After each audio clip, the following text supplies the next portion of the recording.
지금은 대림절 기간입니다. 대림절은 예수님의 탄생을 기뻐하고 다시 오실 예수님을 기다리는 절기입니다.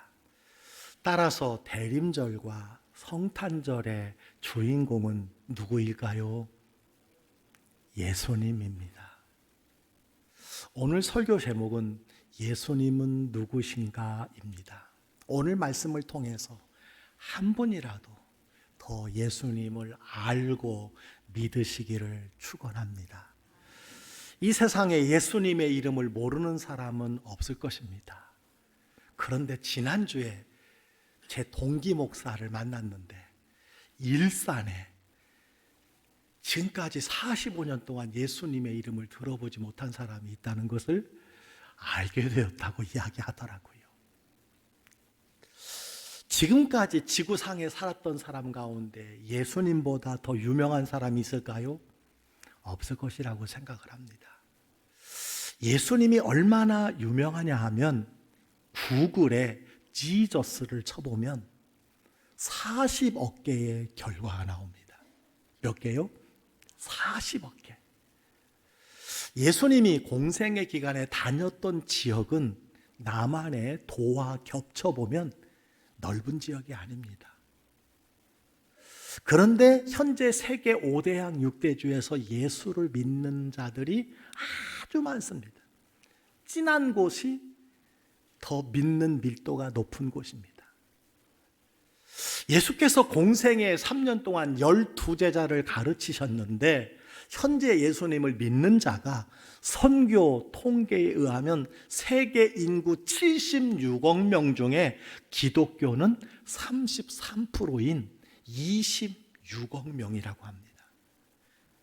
카톨릭을 포함해서 예수님을 믿는 사람들이 26억 명이에요. 예수님이 책 한 권 쓴 적이 없는데 아마존에 지저스를 검색하면 영어 책만 26만 권이 검색이 됩니다. 영어 책만. 예수님이 노래 한 곡 작사 작곡한 적이 없는데 예수 이름을 노래한 곡은 셀 수가 없습니다. 특별히 세상 역사가 예수님의 탄생을 기준으로 어떻게 바뀌지요? BC와 AD로 갈라집니다. BC는 뭡니까? Before Christ. 예수님이 오시기 전. AD는 아노 도미니. 주님 오신 후로 나누어져서 지금은 AD 2023년으로 우리가 표기하고 있습니다. 놀라운 이름인 것이지요. 그래서 오늘 읽은 말씀에 그의 이름은 비밀이고 풍성한 비밀이다 이렇게 말씀해 주고 있습니다.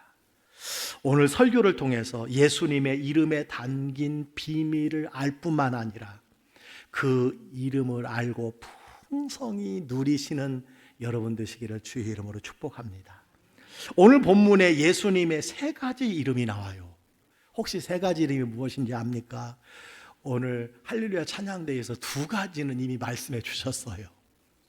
예수, 임마누엘, 그리고 그리스도가 나옵니다. 마태복음에는 예수와 임마누엘 두 가지가 나와요. 예수와 임마누엘의 뜻이 무엇일까요?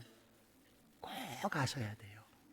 예수, 자기 백성을 그들의 죄에서 구원할 자. 이게 예수라는 이름이에요. 임마누엘은 무엇일까요? 하나님이 우리와 함께 계시다. 예수, 구원자라는 뜻입니다. 구원자. 임마누엘, 하나님이 우리와 함께 계시다. 예수님의 이름은 놀랍고 위대하고 비밀스러운 이름이라고 할 수 있습니다. 예수님의 이름의 비밀을 알기 위해서는 구약 성경에 나오는 하나님의 이름을 우리가 이해해야 돼요. 우리 성경에는 하나님이라고 나오지만 구약 성경의 원본에는 두 가지로 표현하고 있어요. 하나는 하나님, 엘로힘, 또 하나는 여호와입니다. 여러분은 어떤 호칭을 주로 사용하세요? 하나님을 많이 사용하지요. 구약 성경의 하나님 호칭은요, 하나님 엘로힘과 여호와로 나누어져요. 엘로힘은 하나님을 의미합니다. 여호와는 그 하나님의 이름이에요. 이렇게 생각하면 쉽습니다. 왕이 있는데 우리가 폐하라고 부릅니다.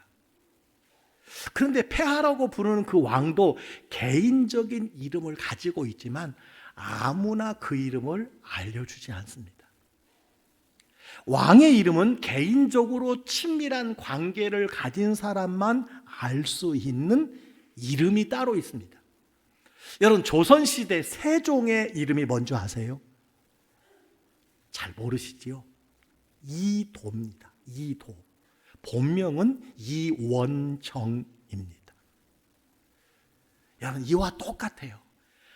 하나님, 즉 엘로힘, 전능하신 하나님, 그분의 이름은요, 아무나 알 수 없습니다. 그런데 그 하나님이 친밀한 사람들에게만 알려주신 이름이 있어요. 그 이름이 여호와입니다. 이렇게 정리할 수가 있습니다. 여러분이 성경을 보면 하나님이 사용되는 때가 있어요. 엘로힘이 사용될 때가 있습니다. 그것은요, 창조의 하나님, 능력의 하나님, 전능하신 하나님, 초월적인 하나님을 지칭합니다.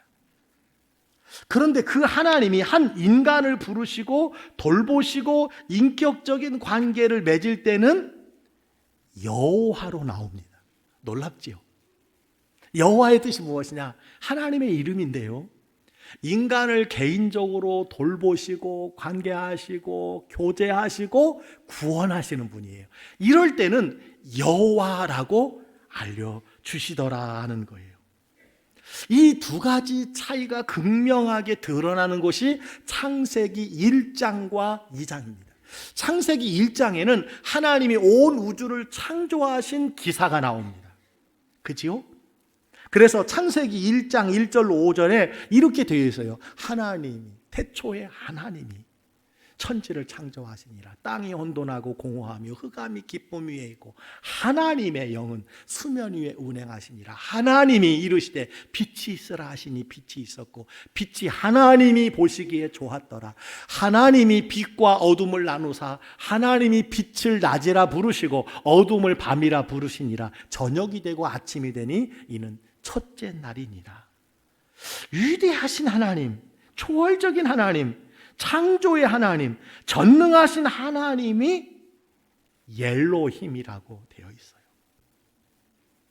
그는 누구와 관계를 맺는 것이 아니라 위대하고 놀라운 하나님이기 때문에 엘로힘입니다.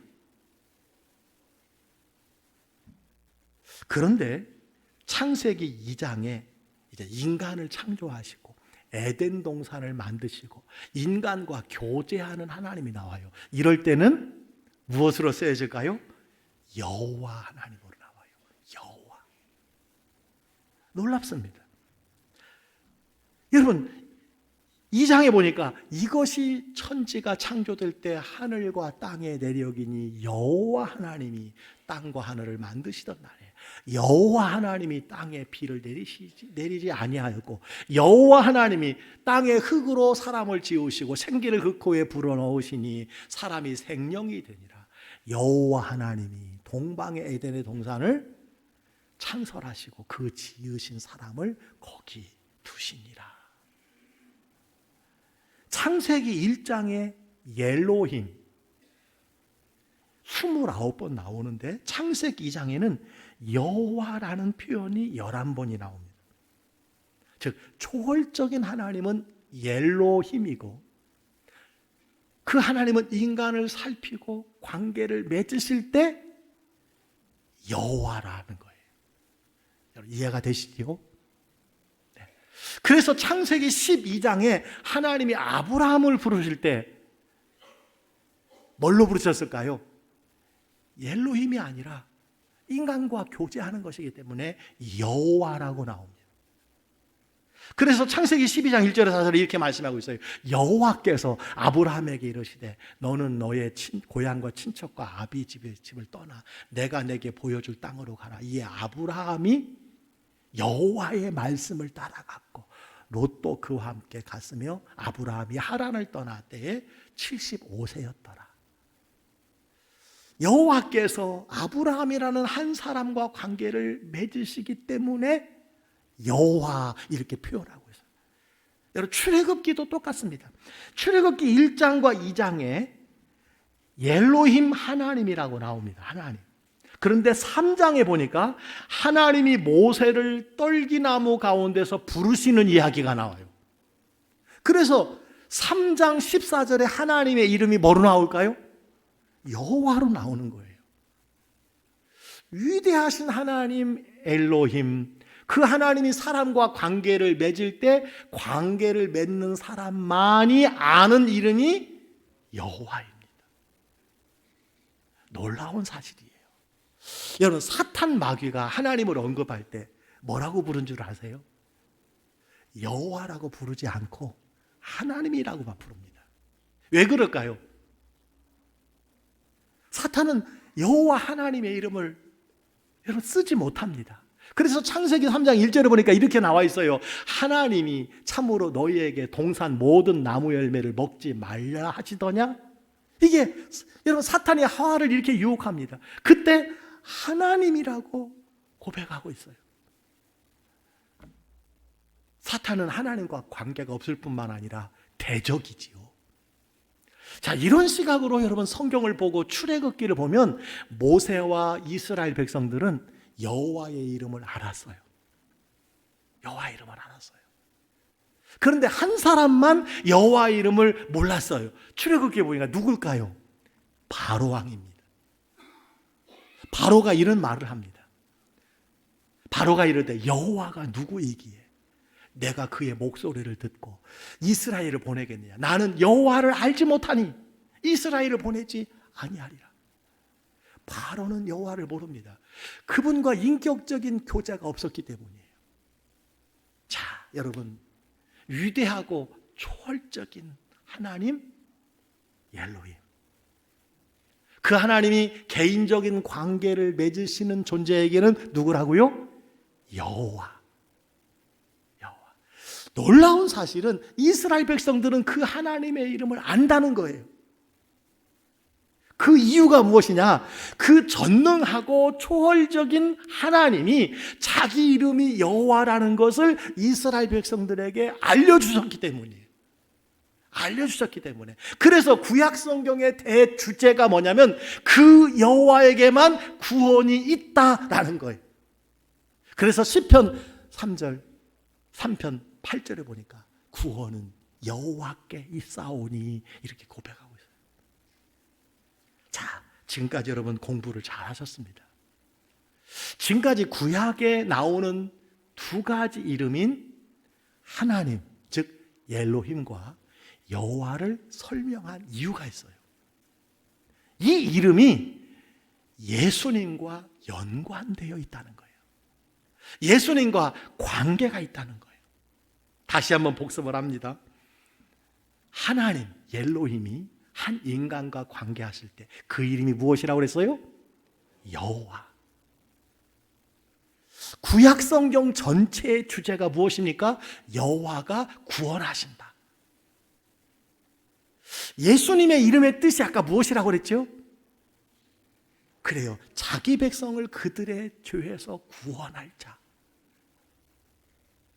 구약 성경의 구원할 자는 여호와밖에 없는데 신약 시대에 예수라는 이름이 구원자라는 말은 무슨 뜻일까요? 구원자 여호와의 본체가 누구시라고요? 예수님이라는 거예요. 여호와의 본체가 예수님이라는 거예요. 예수라는 이름에는요 비밀이 있습니다. 신비함이 있어요. 그래서 오늘 본문에 보니까 천사가 나타나서 이름을 예수라고 한 것은 그분이 우리를 구원하시는 여호와 하나님과 근본적으로 같은 분이기 때문이다라는 사실. 조금만 더 설명해 보면요, 예수라는 단어가 헬라어예요. 예수. 그런데 히브리어로 야사입니다. 야사. 즉 예수님의 이름이 히브리어로 야사인데 그 뜻이 여호와가 구원하신다라는 말이에요. 그러니까 야사가 곧 예수요, 자기 백성을 구원할 자가 되는 것입니다. 따라서 예수라는 이름은요, 구약시대에 우리를 돌보시고 함께하시고 동행하시고 구원하시는 여호와가 이 땅에 오신 분이다라는 뜻을 가지고 있어요. 아멘입니까? 예수라는 이름이요, 구약시대에 우리를 돌보시고 함께하시고 구원하시고 교제하시는 여호와가 이 땅에 오신 분이라는 거예요. 즉 예수님은 하나님과 여호와 하나님과 근본적으로 같은 분이라는 것입니다. 이것이 신비하고 놀라운 일이에요. 그래서 우리가 구약 성경을 보고 신약 성경을 보는 겁니다. 신약 성경을 보면서 구약 성경을 보는 것입니다. 구약의 여호와가 신약의 예수로 이 땅에 오셨기 때문에 놀라운 사실 한 가지가 더 있어요. 여러분, 구약 성경에 여호와라는 단어가 창세기부터 말라기까지 5,990번이 나와요. 그런데 신약 성경에 여호와라는 단어가 몇 번 나올까요? 한 번도 안 나옵니다. 왜 그럴까? 구약 시대의 그 여호와가 이 땅에 예수로 오셨기 때문이에요. 아멘. 자, 마태복음에 나오는 또 하나의 호칭이 있어요. 뭐죠? 임마누엘. 임마누엘이 무엇입니까? 하나님이 우리와 함께 계시다. 여기 임마라는 뜻이 있어요. 임마. 우리가 야 임마 뭐 그러는데 그 임마가 아니고요, 이 임마는 함께라는 뜻이에요. 함께. 그리고 누는 무엇일까요? 우리. 엘은요, 초월적인 하나님을 이야기합니다. 따라서 임마누엘은 그 초월적이고 위대하신 하나님이 인간의 몸을 입고 이 땅에 오셔서 우리와 함께 계신다. 이것이 임마누엘의 뜻이에요. 그래서 예수에는요 항상 임마누엘이 붙습니다. 오늘 찬양도 예수 임마누엘 이렇게 붙어 있잖아요. 여러분, 이것이 예수의 이름의 비밀이고 신비입니다. 사도행전 4장 12절에 보니까 이런 말씀이 있어요. 다른 이로서는 구원을 받을 수 없나니 천하 사람 중에 구원을 받을 만한 다른 이름을 우리에게 주신 일이 없음이라 하였더라. 아멘입니까? 다른 이름으로는 구원을 받을 수 없다는 거예요. 사도행전 2장 36절에 여러분 이런 말씀이 있습니다. 너희가 회개하여 각각 예수 그리스도의 이름으로 세례를 받고 죄사함을 받으라. 그리하면 성령의 선물을 받으리라. 예수의 이름, 구원자의 이름으로 우리에게 주셨다는 거예요. 이 이름 외에는 우리에게 다른 구원의 이름을 주신 일이 없다고 말씀해 주시고 있음을 보게 됩니다. 특별히 여러분, 요한복음에는요 예수의 이름에 권세와 능력이 있다고 하면서 내가 이 요한복음을 쓴 이유가 예수의 이름에 이런 권세가 있음을 너희들에게 알게 하려 함이라, 이렇게 요한복음 20장 31절에 기록되어 있어요. 그래서 예수님이요 승천하면서 제자들에게 내 이름의 능력을 사용하라고 말씀해 주셨어요. 사용하라. 여러분, 예수의 이름을 사용하시기를 바랍니다. 능력의 이름이에요. 놀라운 이름이에요. 그래서 제자들이 담대하게 가는 곳마다 예수의 이름을 선포할 때에 놀라운 일들이 곳곳에서 나타나게 되었어요. 그 중에 하나가요, 베드로에 관련된 부분으로 3주 전에 제가 설교했어요. 3주 전에 사도행전 3장 6절에 보니까 이렇게 말씀하고 있어요. 베드로가 이르되 은과 금은 내게 없거니와 내게 있는 것 이것을 내게 주노니 나사렛 예수 그리스도의 이름으로 일어나 걸으라. 그랬더니 어떻게 됐어요? 나면서부터 한 번도 걷지 못한 자가 일어나 걷고 뛰고 하나님을 찬양하고 성전에 들어갔다고 말씀해 주고 있어요. 여러분, 예수 이름에 능력이 있음을 믿으시기를 주의 이름으로 축원합니다. 예수의 이름에 그 자체에 능력이 있어요. 그래서 담대하게 믿음으로 예수 그리스도의 이름으로 선언하면 하나님이 일하시는 줄 믿으시기를 바랍니다. 다시 말씀드리겠습니다. 구약시대의 여호와라는 이름은 하나님과 관계를 가진 사람만 아는 이름이었어요. 예수님도 똑같아요. 예수의 이름 자체가 여호와라는 뜻이기 때문에 예수의 이름의 능력도 예수님과 개인적인 관계를 가진 사람만이 쓸 수 있는 이름이라는 거예요. 놀랍지요? 아무나 예수 이름 부른다고 예수님께서 역사하시는 것이 아니에요. 예수님과 개인적인 믿음의 관계가 있는 사람만이 이 이름을 능력 있게 활용할 수 있다는 거예요. 혹시 여러분, 내가 기도해도 능력이 나타나지 않냐, 응답되지 않는다면 잘 점검해 보세요. 내가 예수님과 진짜 영접하고 예수님과 자녀의 관계에 있는가를 한번 점검해 보시기를 바랍니다. 여러분, 사도행전 19장에 보면 재밌는 사건이 나와요. 스게와의 7 아들이 등장합니다. 이들이 보기에 사도 바울이 예수의 이름으로 막 귀신을 쫓아내고 병든 자를 일으키고, 이게 너무너무 신기한 거예요. 그래서 사도 바울이 사용하는 그 이름 예수를 빙자해서 귀신을 쫓아내고 싶어서 귀신에게 나가라 이렇게 말했더니 악귀가 뭐라고 대답하냐면, 내가 예수도 알고 바울도 알거니와 너희는 누구냐 이렇게 이야기합니다. 그랬더니 여러분, 주랭랑치고 도망갔다는 기사가 나와요. 예수의 이름에 능력이 있지만 개인적인 관계가 있는 사람에게만 능력이 나타난다는 사실이에요. 여러분이 예수님과 개인적인 교제가 있기를 주의 이름으로 축원합니다. 예수님을 진실로 영접하고 믿을 수 있게 되기를 주의 이름으로 축원합니다. 그러면 예수의 이름의 능력이 나타나게 된다는 거예요.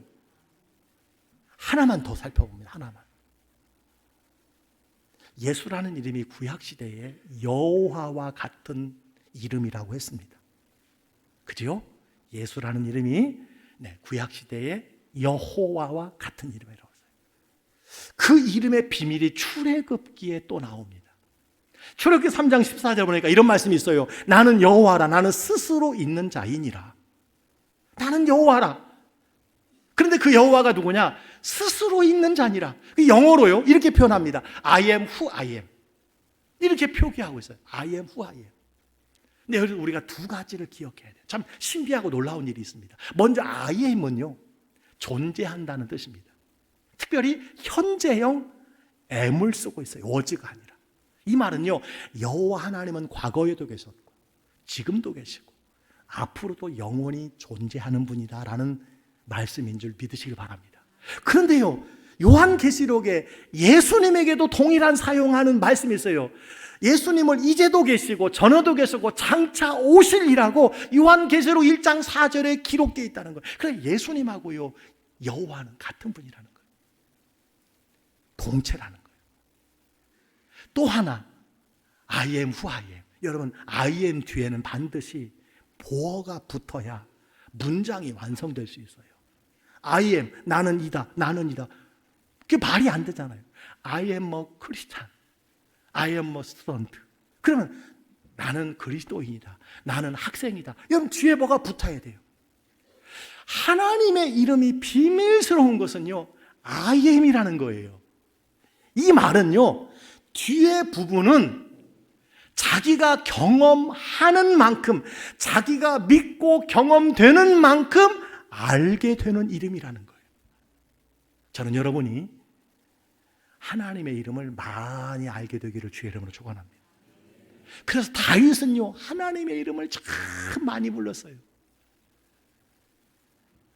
하나님은 나의 피난처시요, 요새시요, 반석이시요. 그게 다 자기가 경험했다는 거예요. 여러분, 이것이 하나님의 이름의 비밀입니다. 자, 여러분 한번 생각해 보세요. 내가 병에 걸렸는데 치료하시는 하나님을 경험하면, 여러분, 여호와 라파, 여호와 라파, 하나님이 여호와 라파가 되시는 거예요. 내가 승리하게 하시는 하나님을 경험한다면 그 하나님은 어떤 하나님일까요? 여호와 니시. 니스는 깃발이라는 뜻이에요. 승리의 깃발. 여호와 니시. 나를 위해서 준비하시고 공급하시는 하나님을 우리가 경험한다면 여호와 뭐예요? 이래 준비하신 하나님.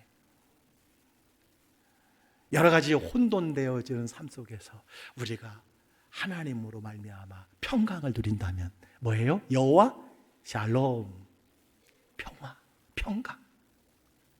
여러분, 그래서 하나님 이름은 경험한 만큼 알게 되는 거예요. 경험한 만큼. 저는 여러분에게 하나님의 이름이 많이 경험되기를 주의 이름으로 축복합니다. 자, 예수의 이름이 세 가지라고 그랬어요. 세 가지. 첫 번째 예수, 두 번째 임마누엘, 또 하나가 있습니다. 뭡니까? 그리스도입니다. 그리스도. 자, 그리스도는 히브리어 메시아를 번역한 단어예요. 그리스도가 무엇이냐? 메시아, 기름 부음 받은 자라는 뜻을 가지고 있습니다. 다시 한번요. 그리스도는요, 메시아, 기름 부음 받은 자라는 뜻이에요. 꼭 알아두세요. 예수는 그리스도. 예수, 그 다음에 나오는 말이 늘 그리스도예요. 자, 그리스도가 뭐냐? 메시아, 기름 부음 받은 자입니다. 구약시대의 왕, 제사장, 선지자, 이 세 가지 직분은 기름 부어서 세웠어요. 구별하여 세웠다는 거예요. 이 세 가지 직분이 하나님과 관련된 직분이기 때문입니다. 왕은 하나님을 대신해서 백성들을 다스리는 자입니다. 제사장은 하나님을 대신해서 백성들의 신앙을 점검하고 예배, 제사를 인도하는 사람입니다. 선지자는 하나님을 대신해서 하나님의 말씀을 전하는 자입니다. 그런데 예수님이 그리스도라는 말은 무엇일까요? 예수님이 왕이시요, 제사장이요, 선지자라는 말이에요. 아멘입니까? 여러분이 예수님을 그리스도라고 말한다면 예수님은 나의 왕, 나를 통치하시는 분이고 나의 모든 죄의 마지막 속죄 제물이 되시는 제사장이 되시고 나에게 하나님의 말씀을 전하시는 선지자가 되시는 분입니다 라고 하는 고백이라는 사실을 믿으시기를 주의로 축원합니다. 자, 여러분, 예수의 이름의 비밀을 아시겠습니까? 세 가지 이름. 첫 번째 예수, 두 번째 임마누엘, 그 다음에 그리스도. 이 이름의 비밀을 알고 누리시기를 주의 이름으로 축복합니다. 요한복음 1장 12절에 보니까 영접하는 자, 곧 그 이름을 믿는 자들에게는 하나님의 자녀가 되는 권세를 주셨으니 라고 말씀해 주셨어요. 그 이름이 누구예요? 예수. 예수를 믿는 자에게는요, 하나님의 자녀가 되는 권세를 주신다고 그랬어요. 근데 예수님을 믿는 것이 무엇이냐? 예수님을 영접하는 것입니다. 예수님을 영접하는 것이 그 이름을 믿는 거예요. 예수님을 영접하면요, 하나님의 자녀가 되는 권세를 주시는 거예요. 하나님을 여호와라고 부를 수 있는 거예요. 하나님을 아바, 아버지라고 부를 수 있는 것인 줄 믿으시길 바랍니다. 요한복음 3장 16절에 보니까 하나님이 세상을 이처럼 사랑하사 독생자를 주셨으니 이는 그가 누구예요? 예수님. 예수님을 믿는 자마다 멸망하지 않고 영생을 얻게 하려 하심이라. 다른 이름 주신 적이 없어요. 예수님을 믿는 자마다 영생을 얻는다고 말씀해 주셨어요. 사도행전 16장 31절 말씀입니다. 주 예수를 믿어라. 누구를 믿어야 돼요?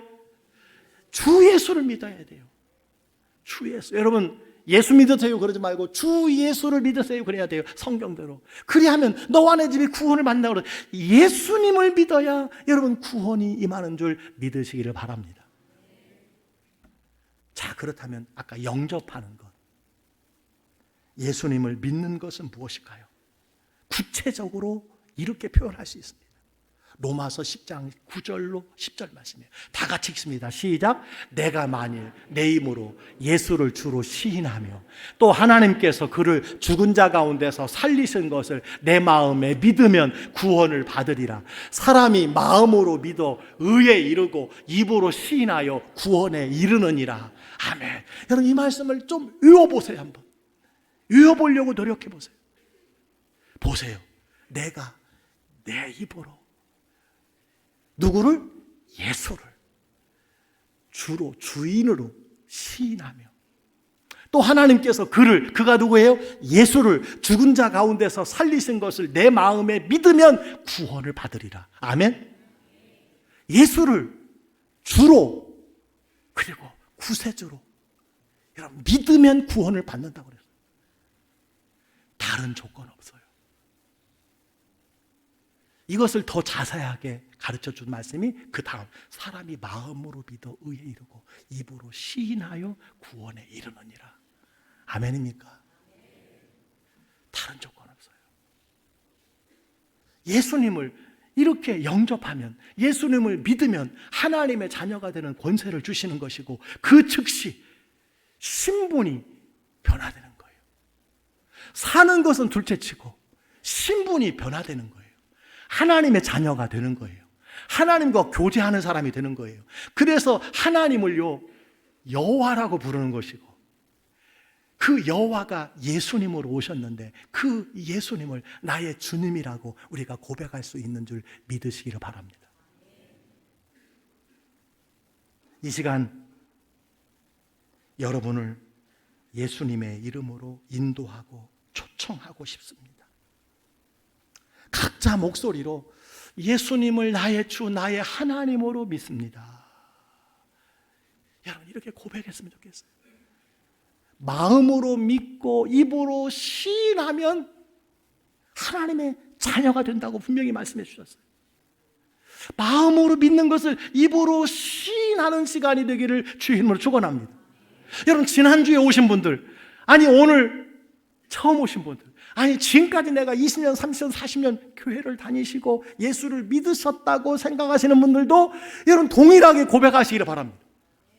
옆 사람 의지하지 마시고 믿음으로 고백하시기를 원합니다. 어떻게 고백하느냐? 예수님을 나의 주, 나의 하나님으로 믿습니다. 내가 예수님을 믿습니다. 다 같이 시작. 예수님을 나의 주, 나의 하나님으로 믿습니다. 내가 예수님을 믿습니다. 아멘. 아멘. 오늘 구원의 역사가 여러분에게 있을 것입니다. 성경에 보니까 예수님께서 우리의 마음의 문을 두드리신다고 그랬어요. 우리의 마음의 문을 두드리셔요.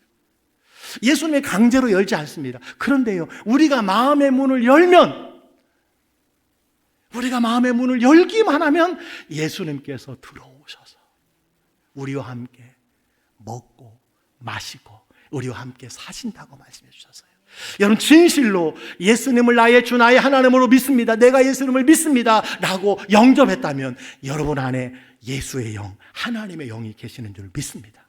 주님과 동행할 수 있습니다. 예수님이 여러분과 함께 하시는 분인 줄 믿습니다. 오늘 이 구원의 역사가 여러분에게 있기를 원합니다. 여러분의 가정에 있기를 원합니다. 여러분의 삶에서 예수 그리스도의 이름의 능력을 풍성하게 평생에 걸쳐서 누리게 되시기를 축복합니다.